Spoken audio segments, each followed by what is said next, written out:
नमस्ते, कैसे हो? ठीक है ना?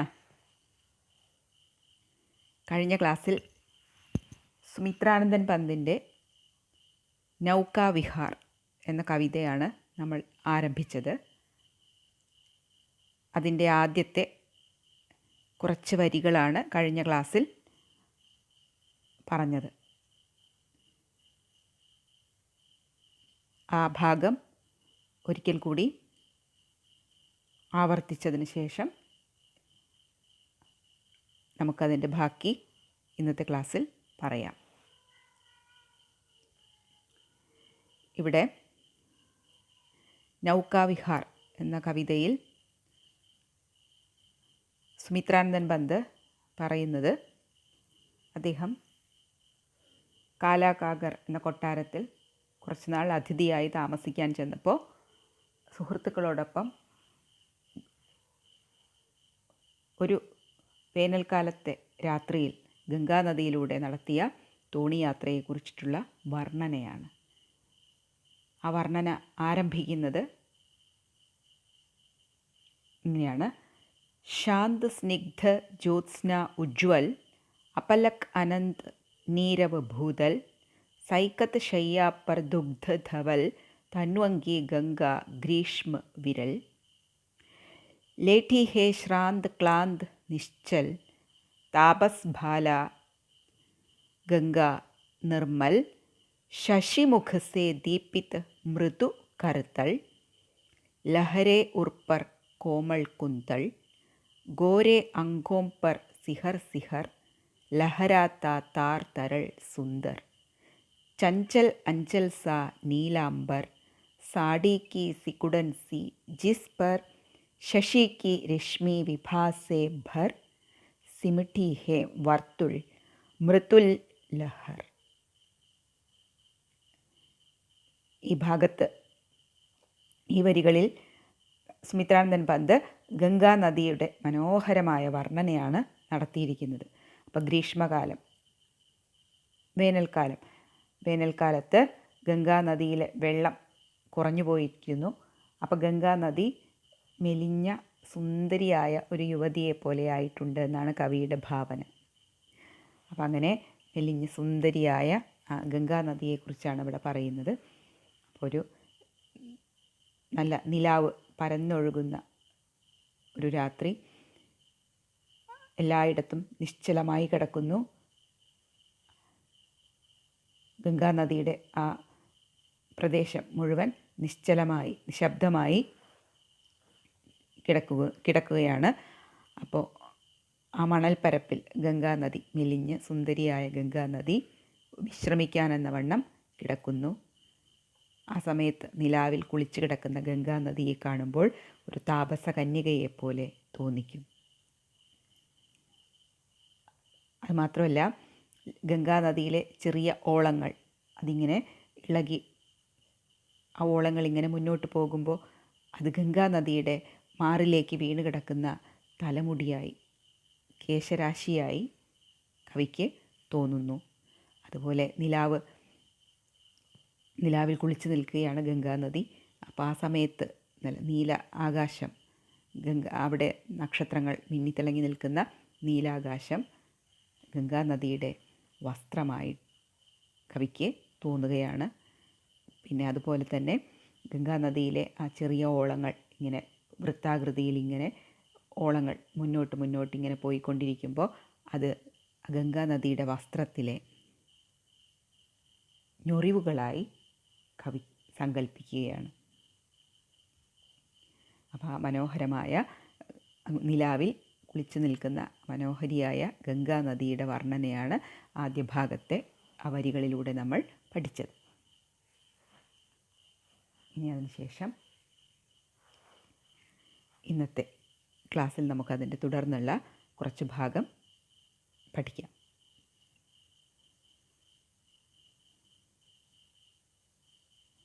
ഇവിടെ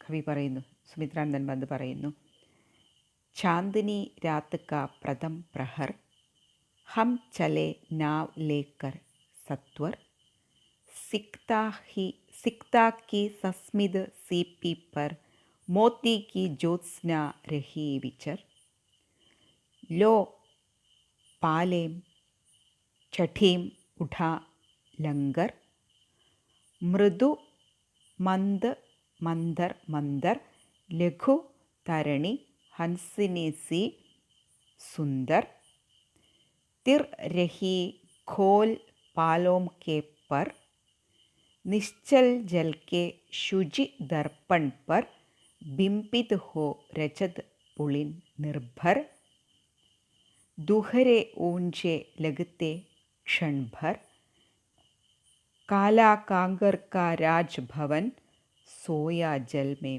निश्चिंत प्रमन। चांदनी रात का प्रथम प्रहर हम चले नाव लेकर सत्वर। चांदनी रात का प्रथम प्रहर. ചാന്ദിനി രാത്ത്, നല്ല നിലാവുള്ള രാത്രി. നിലാവുള്ള രാത്രിയിലെ പ്രഥം പ്രഹർ, ആദ്യയാമം, അതായത് രാത്രിയുടെ മനോഹരമായ നിലാവ് പരന്നൊഴുകുന്ന ആദ്യ യാമം.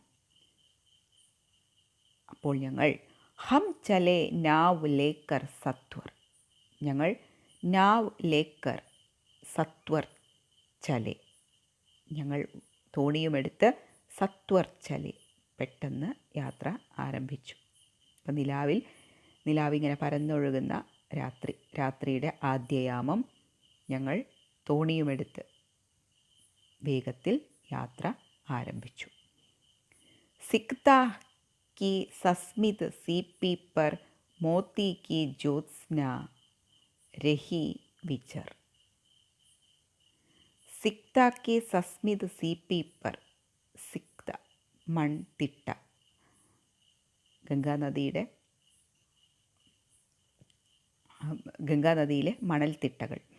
സിക്ത की सस्मित सीपी पर मोती की ज्योत्स्ना रही विचर, അതായത് ആ ഗംഗാനദിയുടെ ആ മണൽപ്പരപ്പ്, ആ മണൽത്തിട്ടകൾ. സസ്മിത് സീപ്പി, നിലാവിലങ്ങനെ തിളങ്ങി, ഏകദേശം സീപ്പി, മുത്തുച്ചിപ്പി കണക്കെ അതിങ്ങനെ തിളങ്ങിക്കൊണ്ടിരിക്കുകയായിരുന്നു. അപ്പോൾ ഗംഗാനദിയിലെ സിക്ത മണൽത്തിട്ട, മണൽപ്പരപ്പ്. അപ്പോൾ നിലാവ് ഇങ്ങനെ നിറഞ്ഞു നിൽക്കുകയാണ്, നിറഞ്ഞ് പരന്നൊഴുകുകയാണ്. അപ്പോൾ ആ നിലാവിൽ ഗംഗാനദിയുടെ ആ മണൽപ്പരപ്പ് അല്ലെങ്കിൽ ആ മണൽത്തിട്ടകൾ എങ്ങനെ തോന്നിച്ചു? സീപ്പി, മുത്തുച്ചിപ്പികളെ പോലെ അതിങ്ങനെ തിളങ്ങിക്കൊണ്ടിരിക്കുന്നു. ലോ പാലേം ചഠി ഉഠാ ലങ്കർ, അങ്ങനെ ആ നിലാവിൽ കുളിച്ചു കിടക്കുന്ന ഗംഗാനദിയിലേക്ക് ഞങ്ങൾ തോണിയുമായി യാത്ര ആരംഭിക്കുകയാണ്. ലോ പാലേം ചഠീം ഉഠാ ലങ്കർ. ലോ പാലേം ചഠീം, പാലേം അതിൻ്റെ അതായത് പായ് വഞ്ചിയാണ് തോണി. അപ്പം അങ്ങനെയുള്ള ആ തോണിയുടെ ആ പായ, ഇരുവശത്തുമുള്ള പായകൾ ഞങ്ങൾ നിവർത്തി. എന്നിട്ടോ ഞങ്ങൾ വേഗം യാത്ര ആരംഭിച്ചു. മൃദു മന്ദ മന്ദ മന്ധർ മന്ദർ ലഘു തരണി ഹൻസിനി സി സുന്ദർ. മൃദു മന്ദ മന്ദ മന്ദർ മന്ദർ, ഞങ്ങളുടെ ആ പായ്വഞ്ചി, ആ ചെറിയ നൗക. മന്ദ മന്ദ പതുക്കെ പതുക്കെ, മന്ധർ മന്ദർ പതുക്കെ പതുക്കെ. ഹൻസിനി സി തരഹ്, ഒരു ഹംസിനി, അരയന്നം പോലെ. ഞങ്ങളുടെ ആ വഞ്ചി ഒരു അരയന്നത്തെ പോലെ, ഒരു ഹംസത്തെ പോലെ മന്ദം മന്ദം പതുക്കെ പതുക്കെ ഗംഗാനദിയിലൂടെ അങ്ങനെ മുന്നോട്ട് ചലിച്ചു മുന്നോട്ട് പോകാൻ തുടങ്ങി. തിർ രഹി ഘോൽ പാലോം കെ പർ, അതിൻ്റെ പർ ചിറകുകളായി, അതായത് ആ വഞ്ചി ഒരു അരയന്നമായി കവിക്ക് തോന്നുകയാണ്. അപ്പോൾ അരയന്നത്തിൻ്റെ ചിറകുകളായിട്ട് ആ വഞ്ചിയുടെ 2 പായകൾ ഇരുവശത്തുമുള്ള ആ പായ അത് ആ അരയന്നമാകുന്ന വഞ്ചിയുടെ ചിറകുകളായിട്ട് കവി സങ്കല്പിക്കുകയാണ്. അപ്പോൾ ആ ചിറകുകൾ വീശി അത് തിർരഹി പതുക്കെ ഇങ്ങനെ മുന്നോട്ട് നീങ്ങി ചലിച്ചു തുടങ്ങി. നിശ്ചൽ ജൽ കെ ശുചി ദർപ്പൺ പർ ബിംബിത് ഹോ രജത് പുളിൻ നിർഭർ. അപ്പോഴോ നിശ്ചൽ ജൽ, നിശ്ചലമായി കിടക്കുകയായിരുന്നു അതുവരെ വെള്ളം, ഗംഗാനദിയിലെ വെള്ളം നിശ്ചലമായി, അതും എങ്ങനെ ദർപ്പൺ, കണ്ണാടി പോലെ ഇങ്ങനെ തെളിഞ്ഞ് കാണാം എല്ലാ കാഴ്ചകളും. അപ്പോൾ അനങ്ങാതെ കിടക്കുന്ന വെള്ളം, ആ വെള്ളത്തിൽ കണ്ണാടി പോലെ തെളിഞ്ഞ് കിടക്കുന്ന ആ വെള്ളത്തിൽ ബിംബിത് ഹോ രജത് പുളിൻ നിർഭർ, ആ പുളിൻ മണൽത്തിട്ട ബിംബിത് ഇങ്ങനെ പ്രതിബിംബിക്കുന്നുണ്ടായിരുന്നു. അപ്പം നിശ്ചലമായി കിടക്കുന്ന ഗംഗാനദിയിലെ ജലം, ആ ജലത്തിൽ കണ്ണാടി കണക്കെ ഇങ്ങനെ തെളിഞ്ഞ് കിടക്കുന്ന വെള്ളമാണ്. അപ്പം അതിൽ ഗംഗാനദിയുടെ പുളിൻ മണൽത്തിട്ടകൾ ബിംബിത് ഹോ പ്രതിബിംബിച്ച് കാണാം. അപ്പോൾ ആ മണൽത്തിട്ടകൾക്ക് ദുഹരെ ഊഞ്ചെ ലഗത്തെ ക്ഷണഭർ, ക്ഷണഭർ അല്പനേരത്തേക്ക് ആ മണൽത്തിട്ടകൾക്ക് ദുഹരെ ഊഞ്ചെ ഇരട്ടി ഉയരം വന്നതുപോലെ തോന്നി. അപ്പം നിലാവിൽ ആ മണൽത്തിട്ടകൾ ഈ വെള്ളത്തിൽ അതിൻ്റെ പ്രതിബിംബം പതിഞ്ഞു കണ്ടപ്പോൾ ആ മണൽത്തിട്ടകൾക്ക് ദുഹരെ ഊഞ്ചെ ഇരട്ടി ഉയരമുള്ളതായി തോന്നിപ്പിച്ചു. കാലാ കാങ്കർക്ക രാജഭവൻ സോയാ ജൽമേം നിശ്ചിന്ത പ്രമൻ. പിന്നെ അതുപോലെ തന്നെ കാലാ കാങ്കർക്ക രാജഭവൻ, കാലാ കാങ്കർ രാജകൊട്ടാരവും ആ നിശ്ചിന്ത് ജൽമേം സോയ അനങ്ങാതെ കിടക്കുന്ന നിശ്ചലമായി കിടക്കുന്ന ആ വെള്ളത്തിൽ ആ കാലാ കാങ്കർ കൊട്ടാരത്തിൻ്റെ പ്രതിബിംബവും അതിലങ്ങനെ കണ്ടു. അത്ര മനോഹരമായി കണ്ണാടി കണക്കെ തെളിഞ്ഞ് കിടക്കുകയായിരുന്നു ഗംഗാനദിയിലെ ജലം. അപ്പോൾ ആ ജലത്തിൽ കാലാ കാങ്കർ കൊട്ടാരത്തിൻ്റെ പ്രതിബിംബവും അതുപോലെ തന്നെ മണൽത്തിട്ടയുടെ പ്രതിബിംബവും ഒക്കെ കാണാൻ സാധിച്ചു. ആ മണൽത്തിട്ട ഇരട്ടി ഉയരത്തിൽ കവിക്ക് അനുഭവപ്പെടുകയാണ്. അതിൻ്റെ സാധാരണ ഉയരത്തേക്കാൾ ഇരട്ടിയായി അതിൻ്റെ പ്രതിബിംബത്തിൽ കവിക്കത് ഇരട്ടിയായിട്ട് അനുഭവപ്പെട്ടു. അപ്പോൾ ഒരിക്കൽ കൂടി ഈ വരികളൊന്ന് നമുക്ക് നോക്കാം. ചാന്ദിനി രാത്ത് കാ പ്രഥം പ്രഹർ, നല്ല നിലാവുള്ള രാത്രിയുടെ ആദ്യയാമം. ഹം ചലേ നാവ് ലേക്കർ സത്വർ, ഞങ്ങൾ സത്വർ വേഗം പെട്ടെന്ന് നാവ് ലേക്കർ വഞ്ചിയുമെടുത്ത് നൗകയുമെടുത്ത് ചലേ ഞങ്ങൾ യാത്ര ആരംഭിച്ചു. സിക്താ കി സസ്മിത് സീപി പർ മോത്തി കി ജ്യോത്സ്ന രഹി വിച്ചർ. അപ്പോഴോ ജ്യോത്സ്ന നിലാവിലങ്ങനെ ആകെ കുളിച്ചു കിടക്കുകയായിരുന്ന ഗംഗാനദിയുടെ സിക്ത മണൽത്തിട്ടകൾ സസ്മിത് സീപ്പി മുത്തുച്ചിപ്പി കണക്കെ ഇങ്ങനെ തെളിഞ്ഞ് ഇങ്ങനെ മിന്നിത്തിളങ്ങുന്നതായിട്ട് കവിക്ക് അനുഭവപ്പെട്ടു. അപ്പം നല്ല നിലാവ്, ആ നിലാവിൽ ഗംഗാനദിയുടെ മണൽപ്പരപ്പ് മുത്തുച്ചിപ്പി കണക്കെ അങ്ങനെ തെളിഞ്ഞ് മിന്നിത്തിളങ്ങുന്നതായി തോന്നി. ലോ പാലേം ചഠീം ഉഠാ ലങ്കർ, അങ്ങനെ ഞങ്ങൾ എന്ത് ചെയ്തു? ലോ പാലേം പായ്വഞ്ചി, അപ്പോൾ പായ്വഞ്ചി ഞങ്ങൾ വെള്ളത്തിലേക്ക് ഇറക്കാനായിട്ട് അതിൻ്റെ ഇരുവശത്തുമുള്ള പായകളൊക്കെ അഴിച്ചു. എന്നിട്ടോ ലങ്കർ, ഞങ്ങൾ പതുക്കെ യാത്ര ആരംഭിക്കാൻ തുടങ്ങി. മൃദു മന്ദ മന്ദർ ലഘുതരണി ഹൻസിനി സി സുന്ദർ. അങ്ങനെ ഗംഗാനദിയിലെ വെള്ളത്തിലേക്ക് ഈ പായ്വഞ്ചി ഇറക്കി. അങ്ങനെ ആ വഞ്ചി മന്ദർ വളരെ പതുക്കെ സാവധാനം ഇങ്ങനെ ഹൻസിനി, ഒരു ഹംസത്തെ പോലെ, ഒരു അരയന്നത്തെ പോലെ ആ വഞ്ചി ഗംഗാനദിയിലൂടെ അങ്ങനെ മന്ത് മന്ത് മന്ദർ മന്ദർ പതുക്കെ പതുക്കെ മുന്നോട്ടങ്ങനെ പോകാൻ തുടങ്ങി. തിർ രഹി ഘോൽ പാലോം കെ പർ. അപ്പോൾ ആ വഞ്ചിയുടെ പായകൾ, ഇരുവശത്തുമുള്ള പായ, അത് അതിൻ്റെ പർ ചിറകുകളായി തിർ രഹി ഇങ്ങനെ ചലിക്കാൻ തുടങ്ങി. അപ്പോൾ ആ വഞ്ചിയുടെ ഇരുവശത്തുമുള്ള പായകൾ ഹംസത്തിൻ്റെ, അരയന്നത്തിൻ്റെ ചിറകുകളെ പോലെ കവിക്ക് തോന്നിക്കുകയാണ്. അപ്പം ഈ വഞ്ചി കവിയുടെ ഭാവനയിൽ ഒരു അരയന്നമാണ്. ആ വഞ്ചിയുടെ ഇരുവശത്തുമുള്ള പായ ആ അരയന്നത്തിൻ്റെ ചിറകുകളാണ്. അങ്ങനെ ആ ചിറകുകൾ വീശി അത് പതുക്കെ പതുക്കെ പതുക്കെ ആ ജലത്തിലൂടെ മുന്നോട്ട് നീങ്ങാൻ തുടങ്ങി. നിശ്ചൽ ജൽ കെ ശുചി ദർപ്പൺ പർ ബിംപിത് ഹോ രജത് പുളിൻ നിർഭർ. അപ്പോൾ നിശ്ചൽ ജൽ കെ, നിശ്ചലമായി കിടക്കുകയായിരുന്നു, അനക്കമില്ലാതെ കിടക്കുകയായിരുന്നു ഗംഗാനദിയിലെ ജലം. അപ്പോൾ ആ ജലത്തിൽ, ആ വെള്ളത്തിൽ ദർപ്പൺ, കണ്ണാടിയിൽ എന്ന പോലെ തെളിഞ്ഞു കിടക്കുകയാണ്. അപ്പോൾ കണ്ണാടിയിൽ എന്ന പോലെ ആ വെള്ളത്തിൽ, ഗംഗാനദിയിലെ വെള്ളത്തിൽ രജത് പുളിൻ ബിംപിത് ഹോ, ആ മണൽത്തിട്ട, ഗംഗാനദിയിലെ മണൽത്തിട്ട അങ്ങനെ ബിംപിത്, അതിൽ പ്രതിബിംബിച്ചു കാണാൻ കഴിയും. അപ്പോൾ അനക്കമില്ലാതെ കിടക്കുകയായിരുന്ന ഗംഗാനദിയിലെ ജലത്തിൽ ഒരു കണ്ണാടിയിലെന്ന വണ്ണം മണൽത്തിട്ടകൾ പ്രതിബിംബിച്ച് കണ്ടു.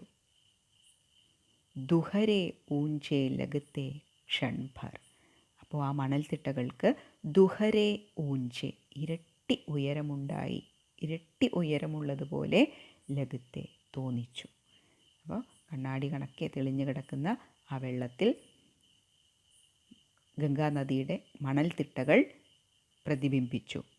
അപ്പോൾ ആ മണൽത്തിട്ടകൾക്ക് ദുഹരെ ഊഞ്ചെ, ഇരട്ടി ഉയരമുണ്ടായതുപോലെ ലഗത്തെ കവിക്ക് തോന്നി.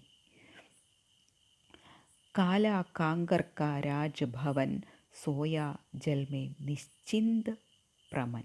അതുപോലെ തന്നെ സോയാ ജൽമേ, അനങ്ങാതെ കിടക്കുന്ന ആ വെള്ളത്തിൽ കാലാകാങ്കർ കാ രാജ്ഭവൻ, കാലാകാങ്കർ എന്ന കൊട്ടാരത്തിൻ്റെ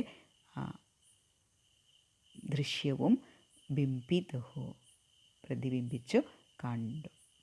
അപ്പോൾ ആ കൊട്ടാരത്തിൻ്റെ ദൃശ്യവും ആ വെള്ളത്തിൽ അങ്ങനെ കണ്ടു. അപ്പം അത്രയും മനോഹരമായ ആ ഒരു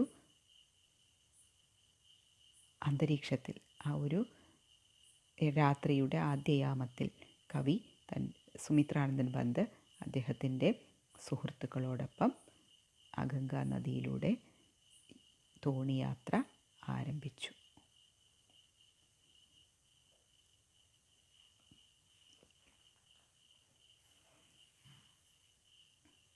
അപ്പോൾ ഇതിൻ്റെ ആദ്യത്തെ കുറച്ച് ഭാഗങ്ങളാണ് നമ്മളിപ്പോൾ പഠിച്ചത്. അപ്പോൾ ആദ്യ ഭാഗത്ത് ഗംഗാനദിയുടെ മനോഹരമായിട്ടുള്ള വർണ്ണന, അതിനുശേഷം അദ്ദേഹം കൂട്ടുകാരോടൊപ്പം ഗംഗാനദിയിലേക്ക് തോണിയിൽ യാത്ര ആരംഭിക്കുകയാണ്. അപ്പോൾ ആ തോണിയെക്കുറിച്ചും അതുപോലെ തന്നെ രാത്രിയിൽ നിലാവിൽ ഗംഗാനദിയുടെ മണൽത്തിട്ടയുടെ അല്ലെങ്കിൽ ആ മണൽപ്പരപ്പിൻ്റെ സൗന്ദര്യത്തെക്കുറിച്ചും, അതുപോലെ ആ സഞ്ചരിക്കുന്ന തോണി ഒരു അരയന്നമായിട്ട് തോന്നുന്നു. ആ തോണിയുടെ ഇരുവശത്തുമുള്ള പായവഞ്ചിയാണ്. അപ്പോൾ ആ പായവഞ്ചിയുടെ ഇരുവശത്തുമുള്ള പായ അതിൻ്റെ ചിറകുകളായിട്ട്, അരയന്നമാകുന്ന തോണിയുടെ ചിറകുകളായി കവി സങ്കല്പിക്കുന്നു. അതുപോലെ തന്നെ ഗംഗാനദിയുടെ മണൽപ്പരപ്പ് ആ തെളിഞ്ഞ വെള്ളത്തിൽ പ്രതിബിംബിക്കുന്നു. അപ്പോൾ അതിന് ഇരട്ടി ഉയരമുള്ളതായിട്ട് കവിക്ക് തോന്നുന്നു.